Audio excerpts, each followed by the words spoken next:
Hello, welcome back to another video. Today I'm going to be showing you the Kirov, one of my favorite and I'd say probably most overpowered ships in the game. One of the most. If there's something else that I'm missing, then whoopity-doo, I probably don't know about it. But here we go. Go to Soviet Union, it's under Battle Cruisers, and then Soviet Union, and then Kirov. It is very minimal, amount of things it can carry, but like selection, if that makes sense. For this one, it is snowstorms, which are just cruise missiles, which I'll show you how to use. These really weird anti-aircraft and anti-missile missiles, which have a mass of 1,800 pounds, but a warhead mass of 330. Because why do you need that much to shoot down UFOs? Because why not? But that's actually in the game. So if someone's coming at you with a UFO, these are the ones. It even goes 3,887 knots. So that's kind of insane. But yeah, and we'll get to that amount because its acceleration is 155 knots per second squared. But yeah, and has a burn time of 22 seconds. So those are quite good. And then over here, out of the shipwreck and Strobel, if you want them to have a less of a chance of shooting it down, but a less of a warhead mass, use the Strobel because they go faster.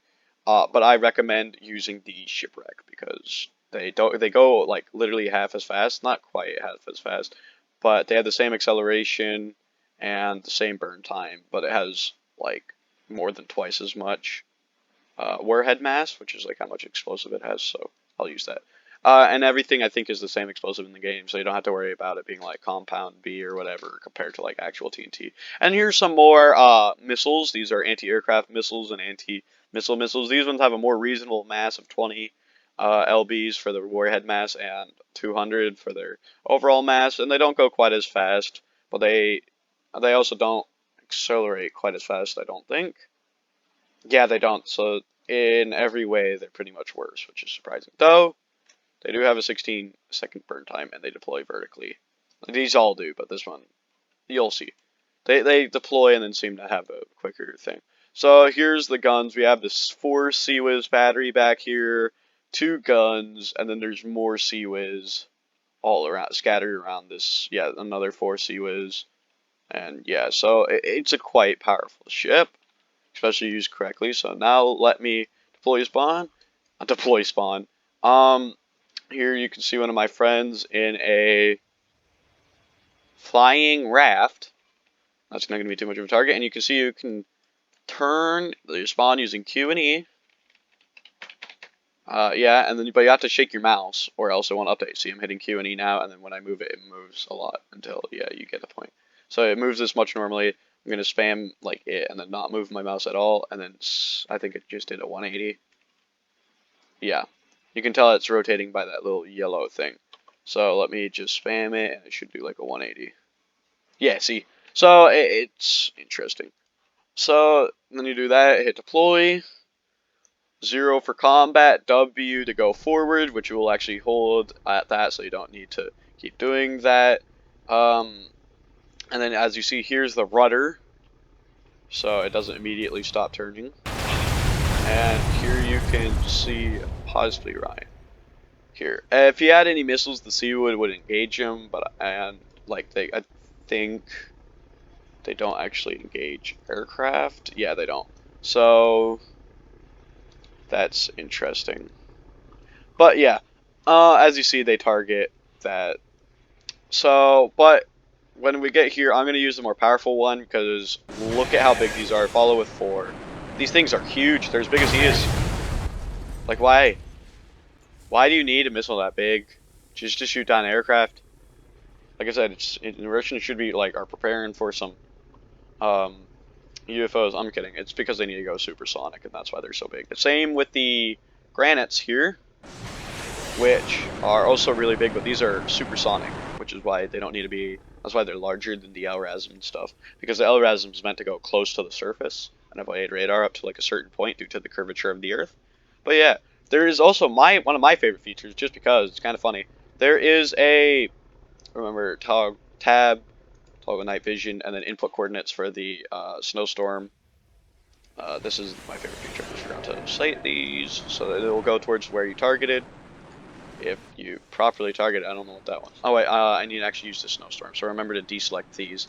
for the missiles. But here you see the snowstorms launch from the front, and then kind of turn around and then go for wherever you targeted them. They have a decent range, so I'm pretty sure they'll actually go all the way over there if I do that. So input target, that. And then you can follow it with 4. You can also change between them, but I'm just going to self-destruct it. And here's the snowstorms. As you see, they're quite interesting looking. I'm pretty sure these are supposed to break up, or at least it looks like they should. But yeah. And there's that little puny explosion. But one of my favorite features is, as you can see, Ryan's already on it, is a bunker. It can actually go up and down. As you see, he's ascending currently. And then it can also go all the way back down, which is what you saw. So if you would kindly go back down, you'll see, you don't actually have to do that. Like, you don't have to actually go all the way back down, but you can just hit U to close the bunker. But yeah, and then you can come back up and then open it. This is kind of funny because it can hold much bigger things too, like UFOs, which is quite hilarious. If Ryan will show you that. So you see I have an escort here. To CWIS whitelist someone, which I haven't done yet, just go here, not there, add a whitelist, and then open up your menu here, or if you remember how they're spelled, you can put in their name, like possibly Ryan, which I will have there possibly channel linked in the description. 999. If I typed it in successfully, here you'll see he's trying to get onto that point. If he actually spawns on me, he will despawn my ship because Neo. So here you go. But as you see, I've added them, and if I wanted to, like Dan Gaming there, you can add literally anyone. Dan Gaming. Cool. 09_2. If I type that in properly. Yeah, so that basically means whenever they fire a missile or something, even at you or somewhere else, your CWIS won't engage them, which is quite useful when you're actually like surrounded by people, if that makes any sense. So yeah, but they actually have to CWIS whitelist you too, and for some reason it goes away every time you die, which is quite annoying, I'll be honest, because you have to redo it each time. But yeah.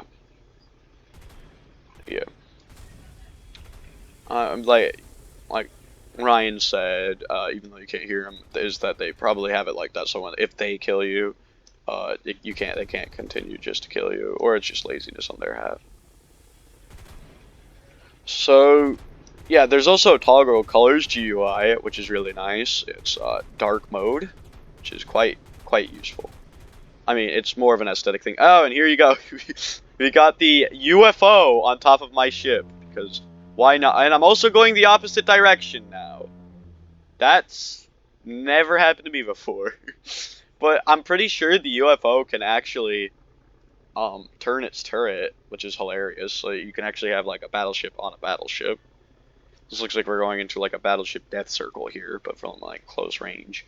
But yeah, there's one of my favorite ships. I hope you enjoyed, and see you next time. Also, red box, you can click on it to dismount someone. Alright, bye.